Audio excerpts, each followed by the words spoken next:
Hey guys, today I want to talk about 5 habits that have literally changed my life. And I want to share these with you because on a regular basis, I think about them and feel a lot of gratitude to having thought this through and incorporating these things into my life. That I'm hoping that if you haven't thought about it, maybe this will trigger you to incorporate a healthy habit into your life that will ultimately have a really good impact on your health and fitness. The first thing on my list is switching my mindset from being skinny to being strong. I'm sure you can relate because we live in a culture where there's a specific beauty standard that's tiny, petite, slim, fits in a size 0, 2, or 4, and is really just an unrealistic body type for most women. But I had spent so many years, almost all of my life, really until probably my late 30s, doing a bunch of cardio, bunch of HIIT workouts, eating a little, wanting to fit into this size, to fit into this standard. That's always been my mindset. And it wasn't until I was approaching my 40s, I started to think about the 40s and 50s and subsequent decades in which I wanted to not be small and skinny and frail. I wanted to be strong. I want to be able to walk up flights of stairs and carry my groceries and go for long walks.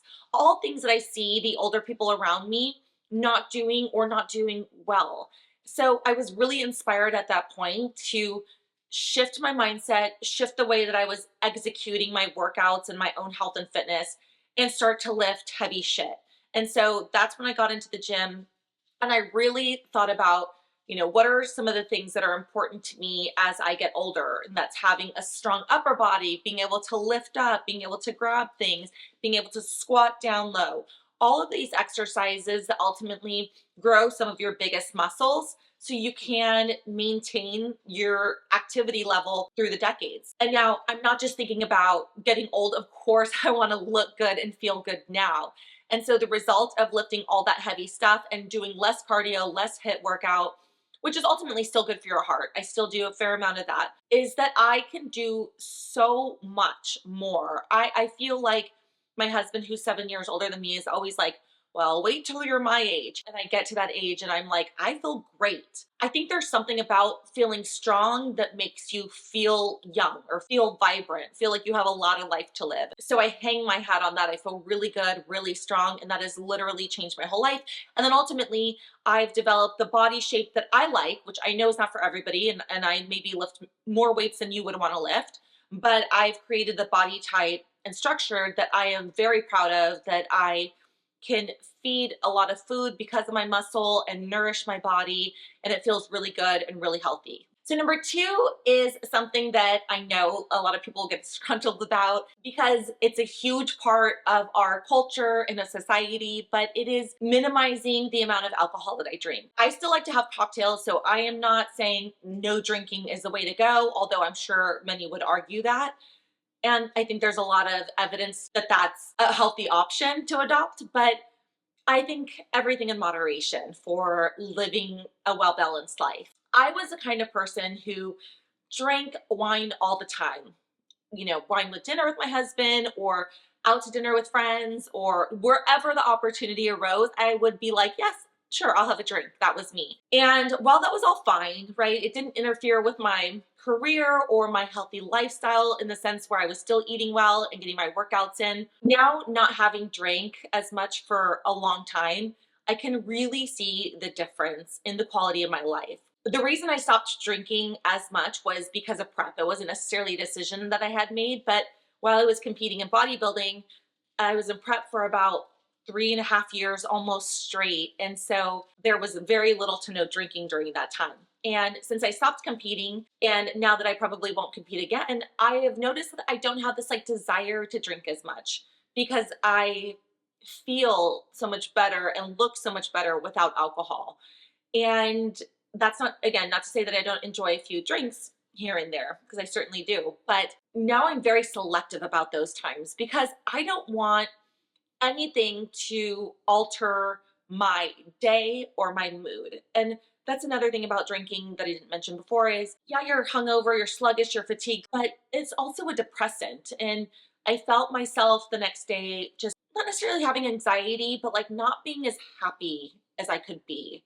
And I think that's probably the number one driver of not wanting to go back to that place is now that I'm not drinking, I wake up like in control of my emotions, which means I'm waking up feeling happy and optimistic and excited to start the day. And I think that has a lot to do with just having this fresh perspective and nothing bogging me down. And the aesthetic benefit from that is that I lost like a lot of this belly fat that I was hanging on to. Yeah, I still look slim, I still looked fit because I worked really hard, but it's amazing like how much this belly fat has reduced since I stopped drinking, and I'm here for it.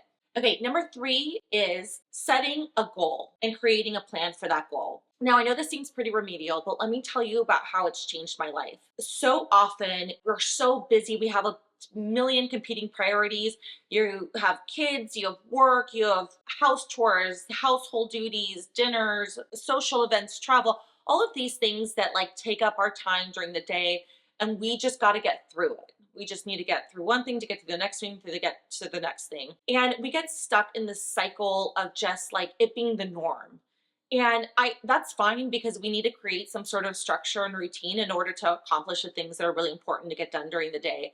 But oftentimes I feel like that prevents us from having our own needs met. And for me, at least, I wake up one day and I'm like, oh, I just feel like so bored, so stuck in a rut. So for me, in that way, setting a goal is the absolute best way to get out of that rut, to feel like I'm doing something for myself, to focus on something positive that has an outcome in which I can claim success, and something that's going to make me ultimately better all around. That's why I like to set a lot of health and fitness goals. For example, I'm running a marathon this weekend, and I went on Runner's World on the internet and I downloaded a training plan, and I've been following it for the last 4 months. And that 4 months of planning and preparation and training has been so incredibly rewarding. It's been so fulfilling. It's made me feel like I can stick to my commitments, like I've accomplished some amazing things, some long runs, some hard training. I can do hard shit. Even on the days I didn't want to show up, I still showed up because it's on the plan. And now I'm about to go run the marathon, hopefully run it well and feel really accomplished afterwards. I'm not a fast runner. I'm not going to win. I'm not even going to get anywhere close, but I have a goal to run it in a specific time. And that just gives me so much like purpose and feeling of satisfaction.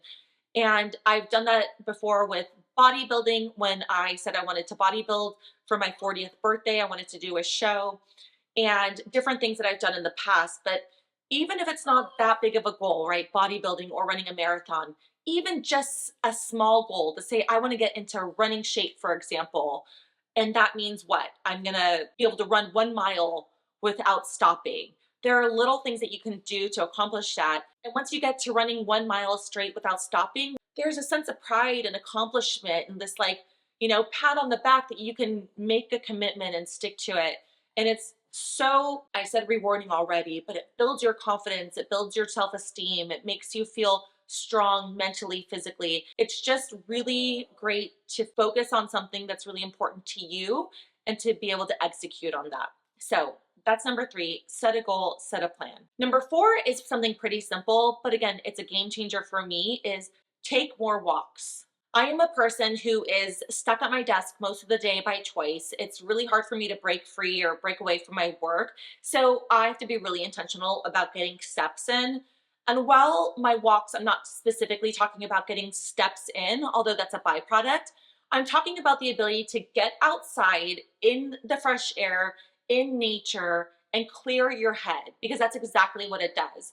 If I am stuck at work all day or annoyed about something or just feeling irritable or stressed out, and I get out to take a walk around my block with my dogs or without my dogs, sometimes I'll put in my AirPods and listen to a podcast or music. It is so mentally clarifying that I come home feeling like a brand new person almost every time. And I feel like a lot of times I struggle, or at least my husband's like, oh, it's too cold. Like, do we have to go for a walk? Or like, are you okay to go without me? So oftentimes I'm negotiating maybe not taking my walk, but I force myself to do it. And I feel so amazing afterwards. Even when he doesn't come with me, it's time to myself, time to reflect. And when he does come with me, it's such a great time to connect and talk about the day, talk about our plans, talk about the future. It's just amazing. I think walks are a game changer. And number five, last but not least, and this is probably really the most important because I think it can impact every aspect of your life. It's being intentional about who I surround myself with. I think I've noticed this more as I've gotten older and weeded out some of the friends from my past, how important it is to have the right people in your circle, in your network, absorbing your energy. When we're younger, we have different interests and different priorities. I know for myself, when I was younger, of course, I like to go out. I like to go to Vegas and party and go out to bars and have fun. And that was great. And I had a group of friends for that. And as I got older, of course, I realized like those types of friendships didn't serve me anymore. And if we weren't evolving and growing the same, then I had to make some decisions about spending time with them or not. I wasn't interested in going out and partying anymore. I wasn't interested in that same lifestyle. I was really interested in elevating myself professionally, personally, physically. And I just felt like hanging out with the same group of people was not only not helping me elevate myself, but really bogging me down, like sort of like an anchor. And I know now at 43 years old, I want to be a specific version of myself. I want to keep growing, keep elevating every single year. I am so motivated to do it personally, professionally. And if you're not around like minded people, you will get dragged down.